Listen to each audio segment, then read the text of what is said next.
Hi guys, it's Mom Steph once again and welcome to my channel. Please support me by clicking the subscribe button below so I can continue uploading more tutorials and sabay-sabay po tayong matuto. So para sa discussion natin, please keep on watching!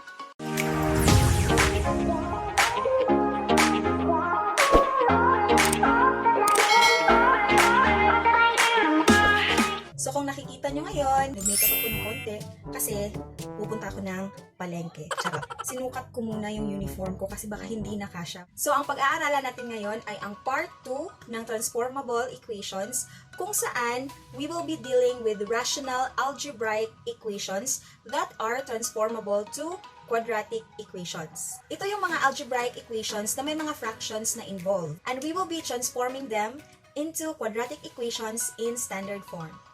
Number 1 is an example of a rational algebraic equation which is transformable to quadratic equation.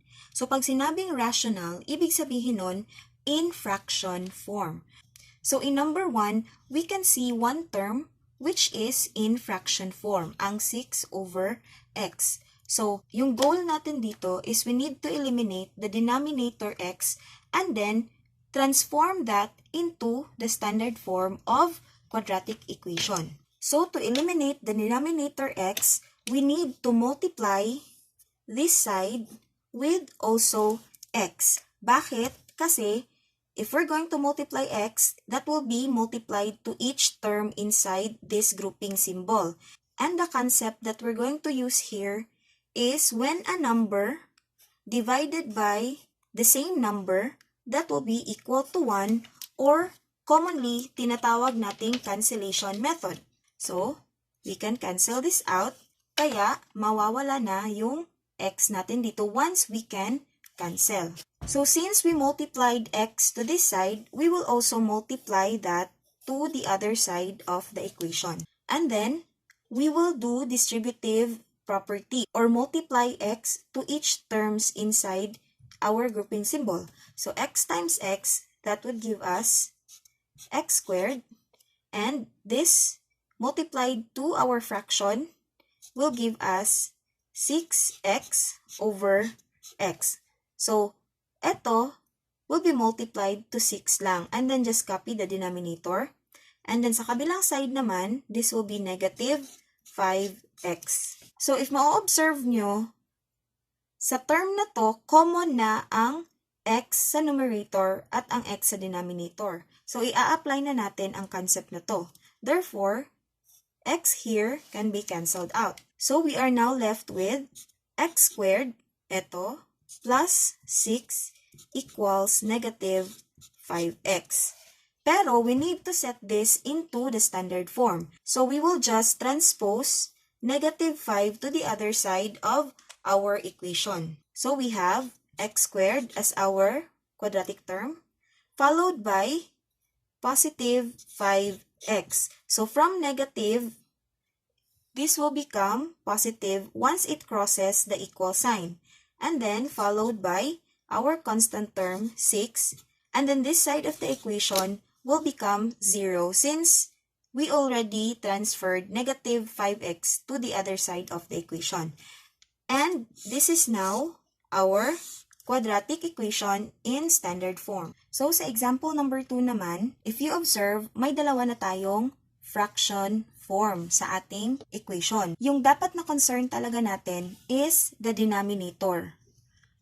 So, kung titingnan natin, the denominators of these two fractions ay magkapareho lang, x minus 3 and sa kabila x minus 3 naman.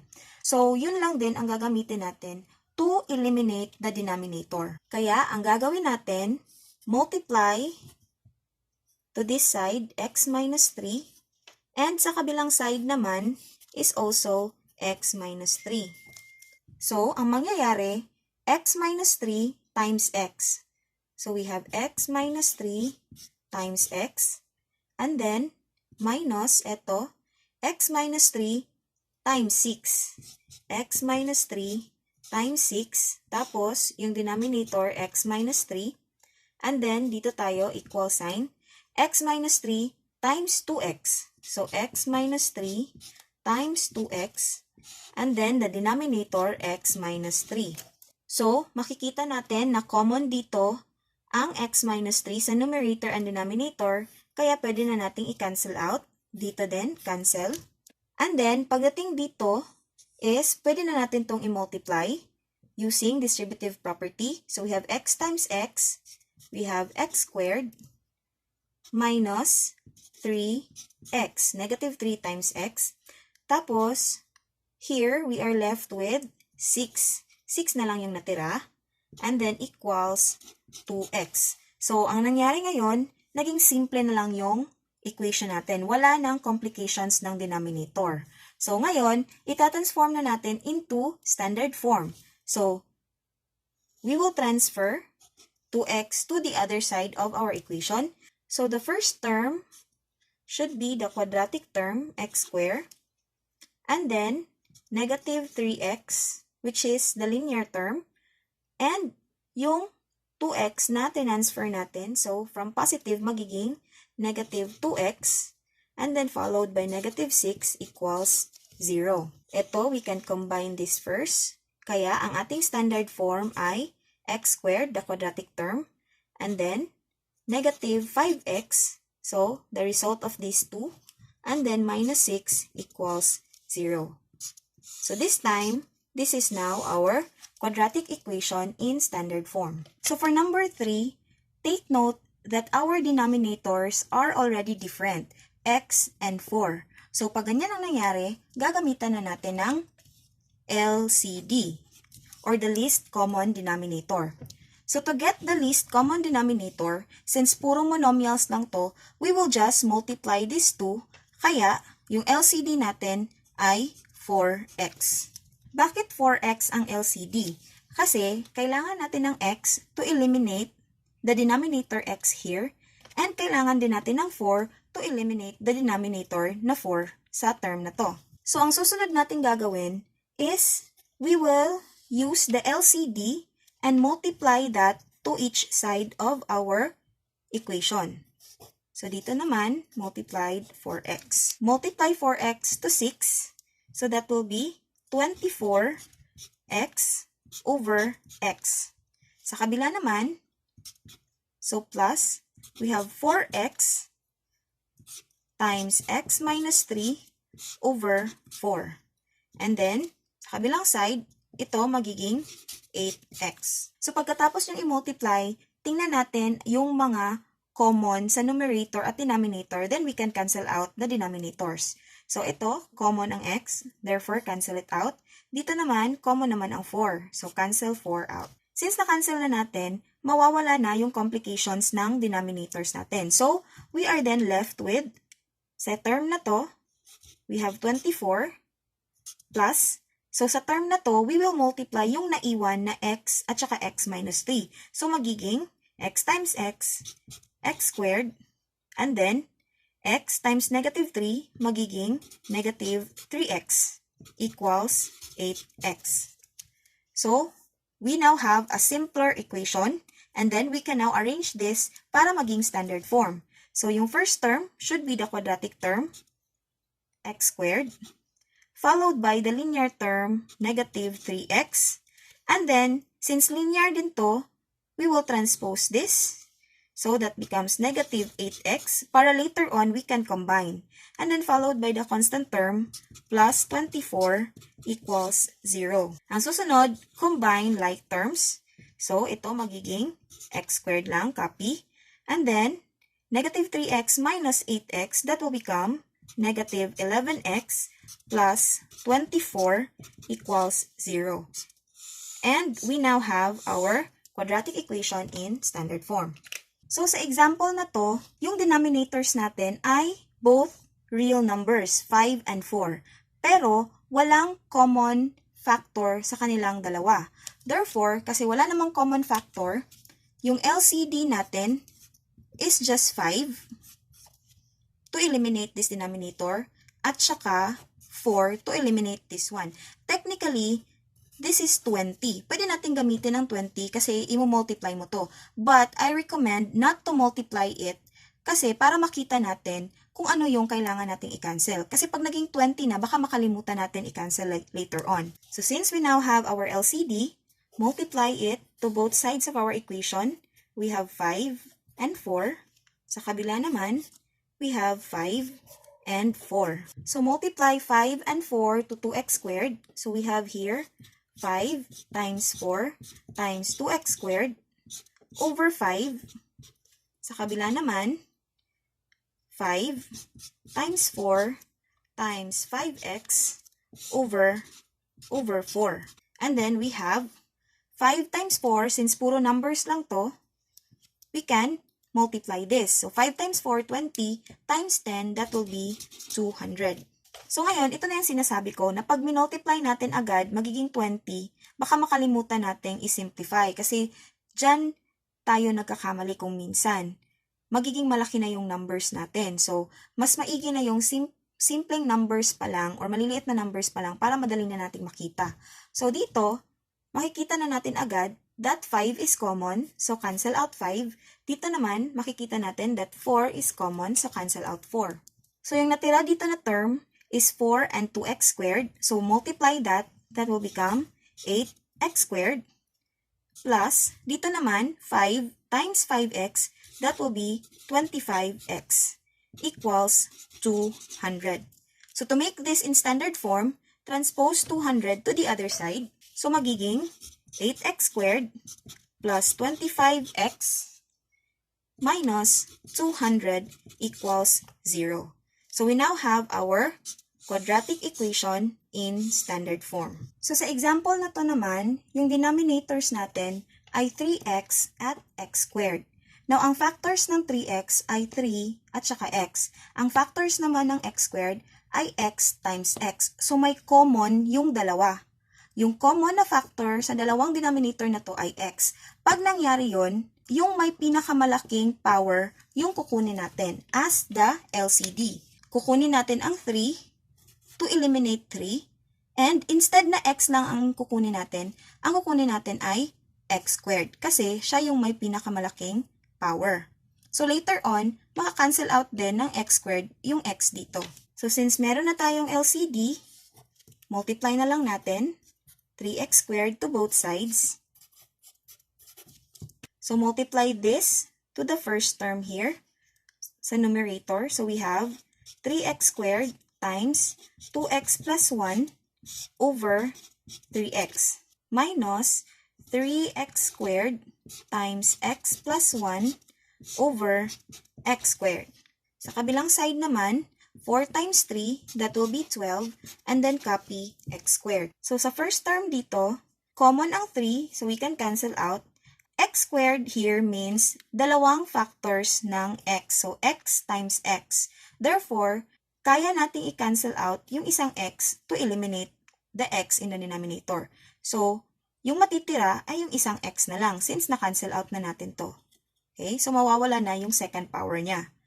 Next, common ang x squared, parehong x squared, so ang x squared ang cancel out. Tapos, multiply that to these terms. So, x times 2x magiging 2x squared. And x times 1 magiging positive x. Since nawala na ang x squared, we are now left with negative 3 kasi minus sign dito. So, negative 3 times x magiging negative 3x. And negative 3 times 1 here magiging negative 3 equals 12x squared. So, ang gagawin natin ngayon is to transpose 12x squared to the other side. So, magiging 2x squared, katabi niya ang like term which is negative 12x squared. And then, positive x minus 3x minus 3 equals 0. So, combining like terms tayo, 2x squared minus 12x squared, this is negative 10x squared. And then, ito naman, like terms, positive x minus 3x magiging negative 2x minus 3 equals 0. So, ito na ang ating quadratic equation in standard form. So, sa example na to, dalawang magkaibang denominator ang meron tayo, x tsaka x minus 2.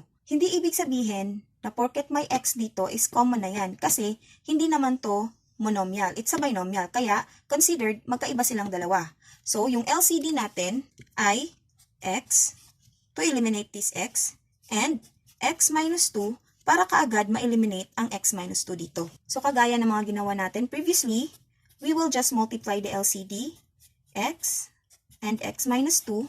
Sa kabilang side naman, x and x minus 2. And then, multiply this to the numerator. So, for this term, we have x minus 2 times 8 over x. Bakit hindi ko muna sinisimplify?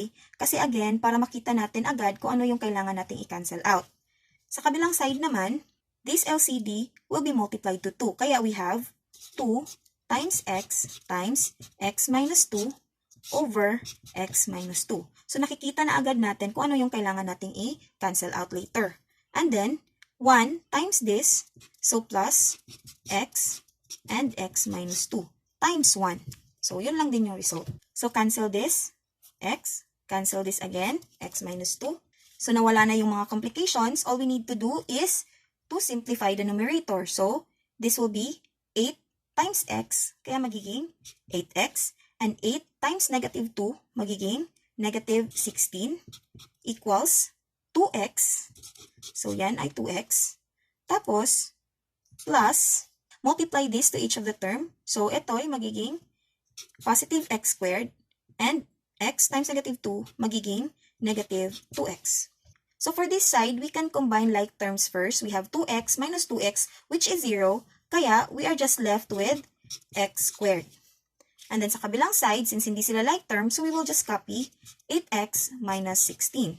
So, right now, to transform this one into standard form, just transfer x squared to the other side of the equation. So, magiging negative x squared plus 8x minus 16 equals 0.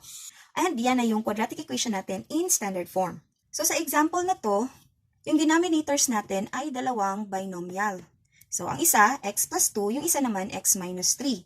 Magkaiba sila. Kaya, yung LCD natin ay x plus 2 para ma-eliminate ang first denominator. Kasunod niyan ay ang x minus 3 para madali ring ma-eliminate ang x minus 3 na denominator. Kaya, itong dalawang to, yun yung ating LCD. Just multiply the LCD to the two sides of your equation. So, we have x plus 2 here and x minus 3. Sa kabila naman, x plus 2 and x minus 3. So, again, we will distribute to each terms here. So, we have x plus 2, x minus 3, times 2, tapos over x plus 2. Kaya makikita na natin agad kung ano yung kaya natin i-cancel later. And then, dito naman, multiply this again to 3. So, we have x plus 2 times x minus 3 times 3 over x minus 3. So, kita na natin agad kung ano yung ika-cancel. So, to simplify these two, pwede natin gamitan ng FOIL method. At kapag ginamitan natin ng FOIL method, yung result niyan ay x squared minus x minus 6. And don't forget yung 3 dito. So, ayan, we can cancel out. And then, cancel this out again. So, yung matitira, we have x times 2, which is 2x, and negative 3 times 2, which is negative 6. So, dito naman, 3 times x, magiging positive 3x, and 3 times 2, magiging positive 6. So, sa kabilang side naman, is we are going to distribute 3 to each of the terms inside. So, we have 3x squared minus 3x minus 18. Pagkatapos, we are going to simplify this side. So, 2x and 3x are like terms. So, if we're going to combine them, the result will be 5x. And then, negative 6 plus 6 is equal to 0. So, sa kabilang side, we have 3x squared minus 3x minus 18. So, following our standard form of a quadratic equation, this side should be 0. So, we are going to transfer these three terms to the other side of the equation. So, we have negative 3x squared as our quadratic term. And then, we will have positive 5x. And then, since 3x is transferred, we have positive 3x. And plus 18 equals 0. Then we can now simplify by combining like terms. Therefore, our quadratic equation in standard form is negative 3x squared, this one, plus 8x plus 18 equals 0.